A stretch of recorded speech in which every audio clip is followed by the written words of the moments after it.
The Weight of Epochs. The rusted entrenching tool, a relic of a conflict long cold, bite into the dry earth of the Ardennes. Adam, barely 20 and possessed by the sort of curiosity that makes museums seem stagnant, wiped sweat from his forehead. It wasn't treasure he sought, not gold or gems, but the echo of something else. Stories layered in the soil. His shovel struck metal with a dull clunk. Adrenaline surged. It was too deep for a simple discarded helmet, too structured. Working methodically, he unearthed it. A German mess kit, still surprisingly intact, its aluminum tarnished but whole. Engraved crudely on the side was a name: Heinrich, 1944. In that moment, a seed planted. It wasn't just metal, it was a life interrupted.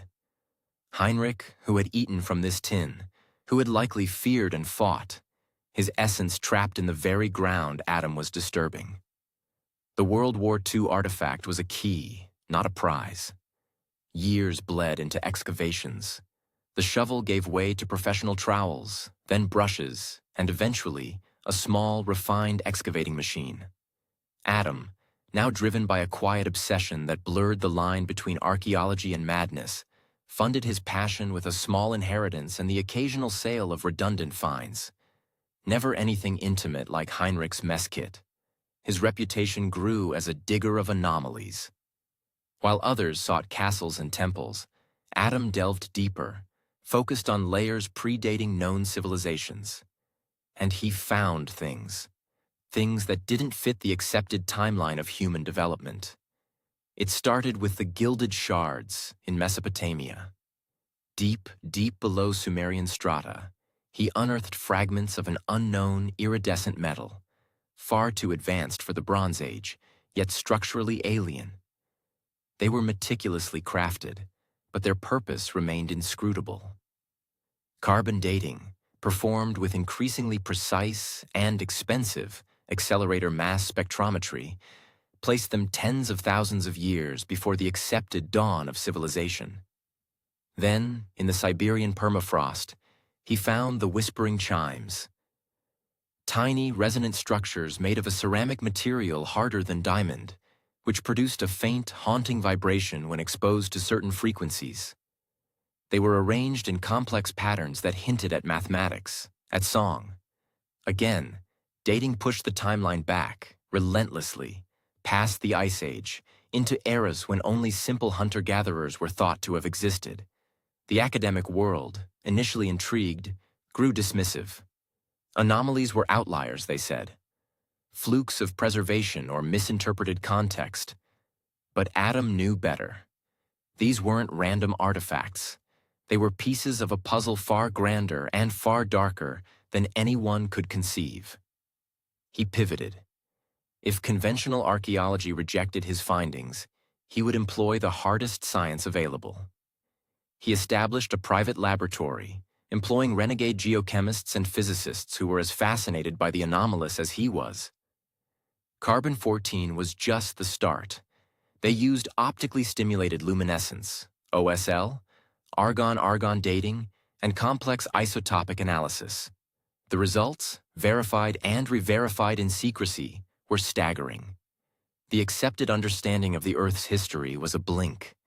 The planet wasn't thousands of years old, or even the billions accepted by geology, but a place where complex, intelligent life had arisen, flourished, and vanished, thousands of times over. The pattern was heartbreakingly consistent. Every few tens of thousands of years, a cycle so vast it dwarfed any human concept of time, a new form of complex life would dominate. It wasn't always mammalian. He found evidence of advanced cephalopod cultures in ancient seabeds, intelligent insectoid civilizations in deep rock formations, and even bizarre plant-based societies that communicated through vast fungal networks. And in every instance, there was a convergence. The dominant species would reach a state of collective bliss. This wasn't just peace or societal stability. It was something deeper, a harmonization. The gilded shards, he realized, were part of an energy grid designed for empathy, not power. The whispering chimes were components of a global sonic meditation network. Every visualization, every analysis pointed to a species achieving its apex, its moment of collective, ecstatic unity. And then, every single time, the catastrophe. It was never the same thing. Sometimes it was an asteroid strike that dwarfed the Chicxulub impact. Sometimes, a massive volcanic event that plunged the world into an ice age lasting millennia. In one horrifying stratum, he found evidence of a gamma-ray burst that stripped the ozone layer, sterilizing the planet's surface. Sometimes the catastrophe was internal. A genetic degradation, a global pandemic, or perhaps a technological misstep that initiated a planet-wide collapse. The Earth wasn't a cradle of life. It was a beautiful, repeating tragedy. A theater where the curtain rose on brilliant performances, only for the stage to be consumed by fire, water, or darkness, time and time again.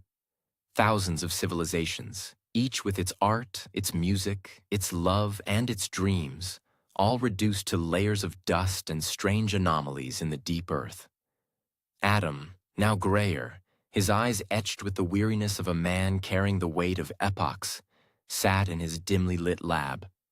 Around him were the fruits of his obsession: holographic projections of seismic data, charts tracking carbon isotopes and the physical artifacts, the gilded shards, the whispering chimes, lying like silent witnesses. He looked at Heinrich's mess kit, the very first artifact, now kept in a sealed glass case. It felt almost quaint.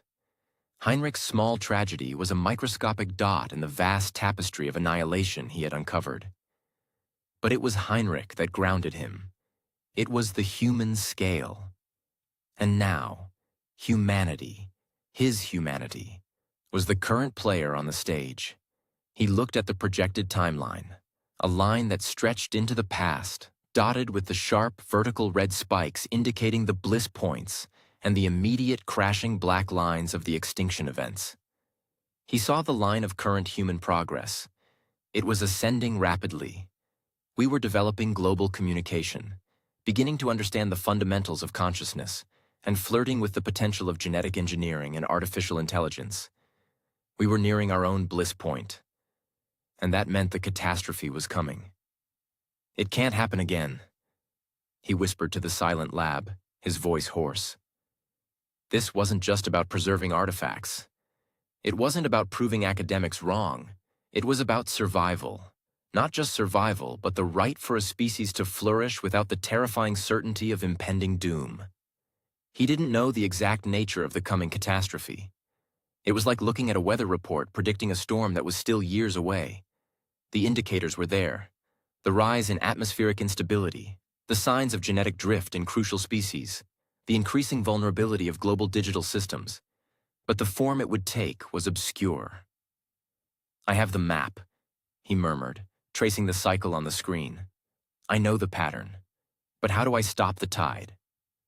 His research methods, once focused purely on understanding the past, now pivot to forecasting and prevention. He began hiring specialists not in archaeology, but in systemic risk, catastrophic planning, and long-term sustainability. He was no longer a digger of anomalies. He was the architect of survival. He knew he couldn't stop an asteroid himself. He couldn't prevent a massive volcanic eruption. But he could prepare. He could identify the pressure points in human civilization that, if strengthened, might weather the storm. He could begin laying the groundwork for resilient food systems, decentralized knowledge repositories, and medical technologies that could counter global pandemics. He also knew the bliss point was crucial. The state of collective bliss, as he called it, seemed to make civilizations both vulnerable and, paradoxically, the architects of their own demise, perhaps by creating a dependency on the very systems that would eventually fail. He had to understand the nature of this collective bliss and whether it was a trap or a tool.